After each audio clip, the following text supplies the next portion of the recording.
everyone. This is Jackie Cooper, and today I have Yvette on, and Yvette and I are going to share a little bit about our background. So in case you're new to the podcast that I'm doing, you'll know a little bit more about how we came together, and then we're going to be talking about a topic that we've had personal experience in, which is goal setting. And because it's the new year, or at least on the calendar side, it's a new year, we're going to talk about how are we setting our goals for this next go around.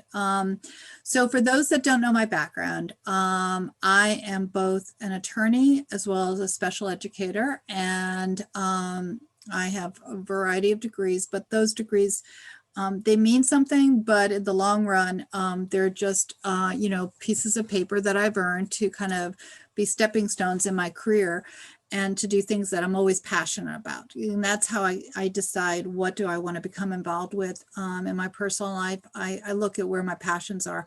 So I've always been passionate about helping others, helping kids, and that's how I navigated from attorney to special ed teacher. But I've also created different verticals as an entrepreneur, a mompreneur, because I'm a single mom as well.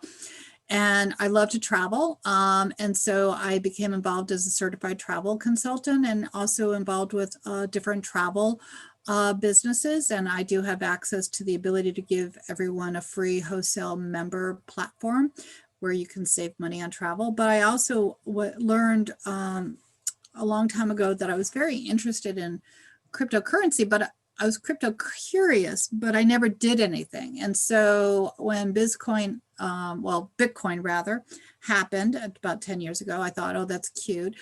And it wasn't until I connected with Yvette and she told me about Bitcoin, which we'll talk about, that I actually took the step forward and actually became involved in learning more about the cryptocurrency world, learning more about what a digital asset is, what a utility coin is, what a security, all that other great stuff and technical jargon that really means something. But, in the long run, the basic thing that I learned is we need to take more control of our personal lives for our financial security in the short run as well as in the long run, because so often we're exchanging our time for dollars, and we are either time heavy with the requirements of our job and money not so heavy, money poor, or, we don't have a proper balance. And so, Yvette, I'm going to stop talking for the moment. This is going to be an ongoing conversation. I'm going to let you share, and then we'll talk a little bit more about how we as women, entrepreneurs and parents have figured out a work balance that sometimes has been successful and sometimes not. Absolutely. Thank you, Jackie. I'll just say a little bit about me. So I'm Yvette and I'm from Scotland in the UK. I'm a mum of 4, 2 little ones and 2 older ones. Over the years, I was also a carer as well. And like you were just talking about there, Jackie, it's important to get a work-life balance. I found that over the years, working really, really hard without any benefits really coming back to me personally, or really on my bank balance, really ground me down to the point that it did actually start to cause my ill health. And although a lot of people may think that I'm blonde, I'm actually white. This is my wisdom here. I'd love it to be blonde, but it is not. And that's just like you said, the hard work over the years. So I learned about passive incomes. I started looking at cryptocurrencies, different ways to make my money work for me, like you said, instead of me having to put the really hard working hours into it. So that's how I got into cryptocurrency to start off with. Started off with a little bit of mining, a little bit of staking, some of the other different complex parts of cryptocurrency. But lucky enough for me, in April, I was invited into Bitcoin, and Bitcoin has to be one of the most simplest cryptocurrencies that I have ever been in. So I have been looking back over the year, and I've realized how much actually that I've done without even realizing it. But I also know that you and I have formed sort of a partnership, an accountability partnership. And I think that for individuals that are in business, even if you are not in business, but you have certain personal goals, I think it's important to always have someone who will keep you motivated, possibly get you over some of the humps, and also help with some of the logistical planning. What are your thoughts about that? Yeah, I think that's really good. I've definitely found over this past year, partnering up with yourself has also kept me focused, kept me on track. And like you said, that scary word of accountability there, just keeps us on task. And I found that really helpful, as well as just, being able to moan and bounce things off each other as well, and then develop ideas from that too. Yeah, I think, and also looking at our mutual businesses as well as our alternative businesses, we what I've seen us do every month is we kind of take a look at the short term as well as the long term. And we also kind of break it down as to what do we want to attempt to accomplish every week, because sometimes we don't. And then we break it down into, okay, well, what can we do on a daily basis in manageable chunks based upon all the various projects that you and I both have. What any tips or thoughts about that from a planning perspective? Yeah, I think it's important to have a structure and definitely have some form of timetable and plan in place. For example, we have a good plan in place. We meet every morning, and I meet other team members as well throughout the day. And without fail, we always have a call every day of the week, be that with our team or be that with corporate. So for me, the bare minimum that I would do would be click my button on a Monday and be on those main team calls. And that would be my bare minimal. So to break that down into hours for you, how many hours am I putting into my business? Probably minimum about 7 hours and 30 seconds, because it takes that 30 seconds to click the button. Yep. So with the Bizcoin, the business, that is something that, for those that might not be familiar, we can definitely share a video and information on. But that definitely is where you're not working a traditional 9 to 5 job. You actually have more freedom of time and choices. And I know that the same skills that we're learning for the Bizcoin can be applied to any sort of business. But I know that both you and I always write down our goals. So that way we have it in paper, and that way we can see it and adjust it as we need to. You and I have been laughing and talking off camera, so to speak. You had said that you get a lot of books. Do you ever open up the books or? Not often. I'll be honest, Jackie. I get the books with the best intention in the world, that they are supposed to free up my time if I follow their routine. But again, it's that vicious circle of I need that knowledge before I can free up the reading time for the book. I do try and be a bit more practical, maybe listen to things on YouTube via my phone in the car, and try and play some audio books. But sometimes when I've got kids in the background, it's difficult to focus or listen to them. So I guess the most of my knowledge, which I'm grateful for, comes in short conversations with people, and they share some golden nuggets, and I just pick up those little bits of information. So I'm grateful that they have read the books Well, and they share it with me. I think the other thing that you and I have talked about too is, every business, whether it's a work at home business, an online business, social media, or even a brick and mortar, we all need to keep inspired and motivated, because there's always ups and downs. And so a lot of the reason why we start businesses is also for the empowering messages that different individuals within the business are sharing, or the videos that they share. So that's something that I know that both of us listen to. And so for those that might be listening, just find someone or a group of videos that inspire you, to kind of keep you a positive seed planted every day, because that way it kind of helps when you come across what might be perceived as a small roadblock. Any thought about that? Yeah, I was just having a little brief thought there while you were talking, and I was thinking that it definitely is also dependent on your interest. Obviously, if you are more keen to tidy your house and to do certain things, you will maybe open the self-help books. I'm maybe not overly keen on that at the minute, so I do have that block to open those self-help books.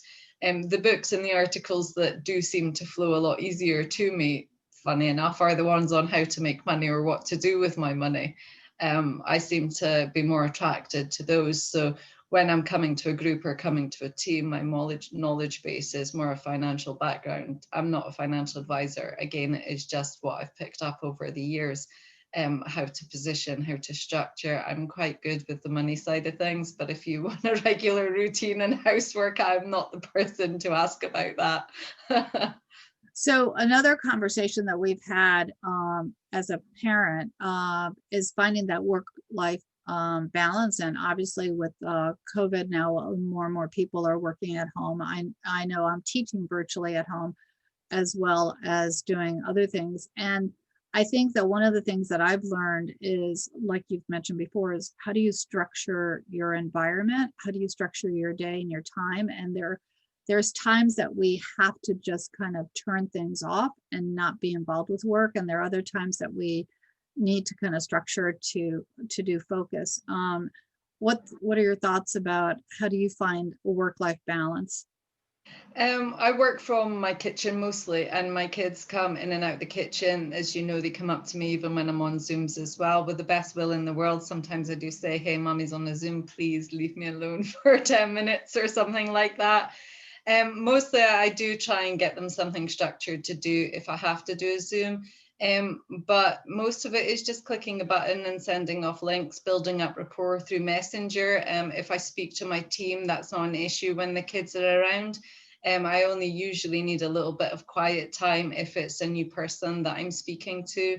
And then with the situation that we're in with COVID, a lot more people are open to having children noise in the background because they're more understandable now. So that has been a little bit of a step forward for us remote workers. Is it is acceptable to have children around. And the really key point that I would have to say is, don't worry if your children make a mess, because it's going to happen, and don't stress out about it, because, remember their ages and remember that you are actually supposed to be watching them. So if you're not watching them because you're on a Zoom, then just let it go and tidy it up later and don't stress about it. I've been in the kitchen and I've sat here and I've watched my children taking the cereal and trying to fill up a cereal bowl while I'm on Zoom. And it's funny because they actually learn that they can push the boundaries a little bit more when mummies and daddies are on Zooms. I think you're right that, we're learning how to let go. We're learning how to just kind of enjoy with it. and enjoy the moment, enjoy the time, because actually this is definitely a gift of time that we have with them, because later on when they're out and about, we're going to look back and think, oh, wow, I don't see them in the next room. And so this is definitely a gift in many ways. Absolutely. So yeah, I get to be at home, speak to my team and still have a human contact, as well as having my children around. And if we weren't restricted by COVID, I would be one of the lucky ones that would be moving around and traveling. So I certainly have nothing to grumble about with the way that things have been structured during 2020. And then it comes back to now we're setting our goals for 2021. And we are making them small and manageable so that we achieve them each month. And then when we come to the end of 2021, we're going to have our goal. Yeah, I mean, I'm looking back at, some of these goals I kind of developed as I went, but I started the year with only being involved with, I'm talking about my side businesses, only being involved in the travel space. And then we connected and I became involved with Bizcoin. And at the same time that I became involved with Bizcoin, I realized, since I love marketing, that I was going to become involved with ClickFunnels, which I did. And I learned how to do ClickFunnels. And doing that, I realized, oh, well, there's a whole nother world out there of podcasting and YouTubes. And I became involved with, talking to people and sharing their stories with the podcasts that I've created, which have been super fun. And then, other verticals just sort of emerged as a result of that. But I realized in looking back that I definitely, because of the constant planning and reevaluating, reflecting that you and I did, I was able to manage that. But we've also talked about the word that's sort of kind of is always in someone's head, but really it's not always productive. And that's guilt. Guilt of either doing too much, maybe guilt of not doing enough for yourself or not for your family. So you and I have sort of talked about how to redefine that word and put a more positive spin on it. So the words that I wrote down, even though help me if I forget a word. So for the G, it was gold or golden, both from the energy perspective as well as from the idea of financial prosperity. U was understanding everyone's situation and being respectful of that. I was investments, meaning learning more about new opportunities that maybe you haven't. Absolutely. Even investing some time in your education, learning something that you didn't know that will move your business or your life forward, and Exactly. spend a little time investing in yourself. Yeah, definitely, for sure. And then, and that goes back to the L and the T, which is liberty and time freedom, because again, sometimes we're caught in jobs or positions where we don't have the time. And we're working against the clock. So that's what COVID has done. In my mind, is it's put a pause on the clock. And it's given us that appreciation, hopefully, of the appreciation of life moments and possibilities. That's it. I mean, so many people have luckily, thankfully, been able to either change their job or their job has adapted for them, so that they can work at home and be around their families, or they have gone and found another open opportunity to allow them to do that.